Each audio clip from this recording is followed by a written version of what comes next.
राजस्थान की रेतीली धरती जहाँ की हवा में शौर्य और भक्ति की कहानियां घुली हुई हैं, वहीं के नागौर जिले के खरनाल गांव में एक असाधारण बालक का जन्म हुआ। यह साल 1974 ईस्वी का माघ शुक्ल चतुर्दशी का दिन था, जब धोलिया गोत्र के जाट सरदार ताहरजी और उनकी धर्मपरायण पत्नी राम कुंवरी के घर एक पुत्र का जन्म हुआ। चारों ओर खुशी का माहौल था। पूरे गाँव में इस बालक के आने की खबर उत्सव बनकर फैल गई। उस बालक का नाम रखा गया तेजाजी। तेजाजी बचपन से ही बहुत शांत, सरल और दयालु स्वभाव के थे। तेजाजी को पशुओं से बहुत प्रेम था। वे घंटों खेतों में गायों और बैलों के साथ खेलते, उनकी देखभाल करते और उनसे बातें करते। उनके पिता ताहरजी एक किसान थे और उनकी माँ राम कुंवरी एक सीधी सादी महिला थीं, जो अपनी भक्ति और सेवा के लिए जानी जाती। तेजाजी की शादी बचपन में ही पनेर गांव के रायमलजी की पुत्री पेमल से हो गई थी। यह एक आम रिवाज था, जहां बचपन में ही रिश्ते तय कर दिए जाते थे। तेजाजी को पेमल के बारे में कुछ खास याद नहीं था, क्योंकि शादी के तुरंत बाद वे अपने परिवार के साथ रहने लगे थे और पेमल अपनी माँ के घर पर ही थी। एक दिन तेजाजी अपने बैलों को लेकर खेत में हल चला रहे थे। दोपहर का समय था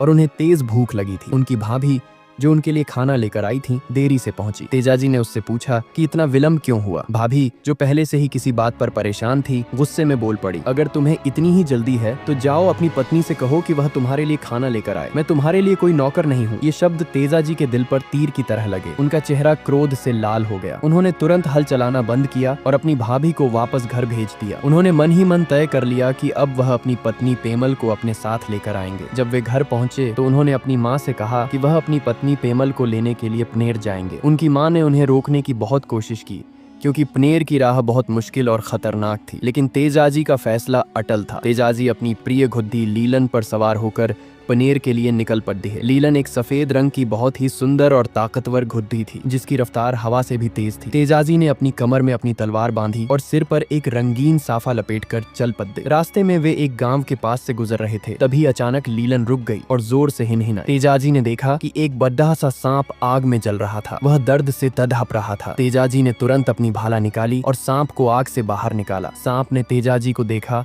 और गुस्से में फुफकारते हुए बोला, हे मनुष्य, तुमने मुझे क्यों बचाया? मैं तो इस आग में अपने प्राणों को त्याग कर मुक्ति पाना चाहता था। अब मैं तुम्हें डसूंगा। तेजाजी ने शांत भाव से कहा, हे नागराज, मैंने तो सिर्फ दया भाव से तुम्हारी मदद की है। मेरा इरादा तुम्हें कोई ठेस पहुंचाने का नहीं था। आज मैं एक बहुत जरूरी काम से जा रहा हूँ, अपनी पत्नी को लेने। एक बार जब मैं अपना यह वचन पूरा कर लूंगा तो मैं वापस आऊंगा। उस समय तुम मुझे अपनी मर्जी से डस सकते हो। मेरा वचन है। सांप, जो पहले गुस्से में था, तेजाजी की इस सच्चाई और साहस को देखकर हैरान रह गया। उसने कहा, ठीक है, मैं तुम्हारा इंतजार करूंगा। तेजाजी ने आगे बढ़कर अपनी यात्रा जारी रखी। तेजाजी पनेर गांव पहुंचे और लीलन को एक पेड्डीहेज से बांधकर अपने ससुराल में प्रवेश किया। उनकी सास, जो उन्हें जानती नहीं थी, ने उन्हें देखा और उन्हें एक अजनबी चोर समझ लिया। उन्होंने तेजाजी को देखते ही खरी खोटी सुनानी शुरू कर दी। तुम कौन हो और बिना बताए मेरे घर में क्यों घुस आए हो? क्या तुम्हें थोड़ी भी शर्म नहीं है? तेजाजी को बहुत बुरा लगा, लेकिन उन्होंने शांत रहकर अपनी पहचान बताई। लेकिन उनकी सास ने उनकी बात नहीं मानी। उसी समय पेमल, जो कि उस समय अपनी सखियों के साथ थी, अपने पति की आवाज सुनकर वहां आ गई। पेमल ने तेजाजी को देखते ही पहचान लिया और उन्हें प्रणाम किया। उसने अपनी माँ को समझाया कि ये उसके पति हैं। पेमल की माँ को अपनी गलती का एहसास हुआ और उन्होंने तेजाजी से माफी मांगी। उसी समय गाँव में एक हल्ला मचा। डाकुओं ने गाँव पर हमला कर दिया है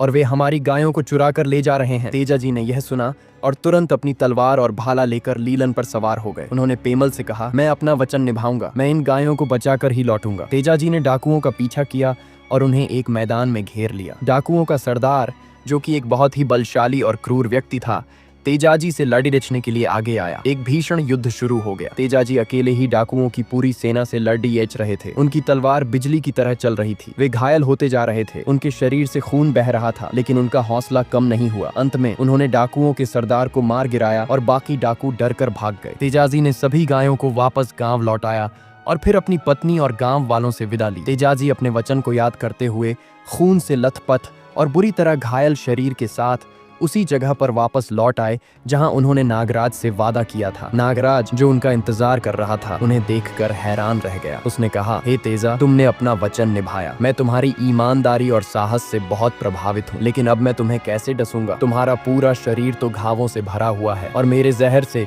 तुम सिर्फ और ज्यादा दर्द में आओगे। तेजाजी ने मुस्कुराते हुए कहा, हे नागराज, मेरा वचन अभी भी अधूरा है। मैंने तुमसे वादा किया था कि तुम मुझे डस सकते हो। मेरा पूरा शरीर बेशक घायल है, लेकिन मेरी जीभ पर कोई घाव नहीं है। तुम मुझे मेरी जीभ पर डस सकते हो। तेजाजी ने अपनी जीभ बाहर निकाली। नागराज, जो अब तक उनसे प्रभावित हो चुका था, ने भारी मन से उनकी जीभ पर डस लिया। जैसे ही सांप ने तेजाजी को डसा, उनके शरीर से एक दिव्य सुनहरी रोशनी निकली और उनका शरीर प्रकाशमय हो गया। उनकी आत्मा ने उनके शरीर को त्याग दिया और वे स्वर्ग की ओर चले गए। उस दिन के बाद से तेजाजी को एक लोक देवता के रूप में पूजा जाने लगा। उनके बलिदान को याद करते हुए आज भी हर साल भाद्रपद शुक्ल दशमी को राजस्थान में तेजा दशमी का त्योहार मनाया जाता है। लोग उनकी पूजा करते हैं, उनके नाम पर मेले लगते हैं और उनके भजन गाए जाते हैं। तेजाजी की कहानी हमें यह सिखाती है कि वचन का पालन करना और ईमानदारी से जीना ही सबसे बड़ा धर्म है। उनकी अमर गाथा आज भी राजस्थान की धरती के कण कण में गूंजती है और लोगों को साहस, ईमानदारी और धर्म के मार्ग पर चलने के लिए प्रेरित करती है।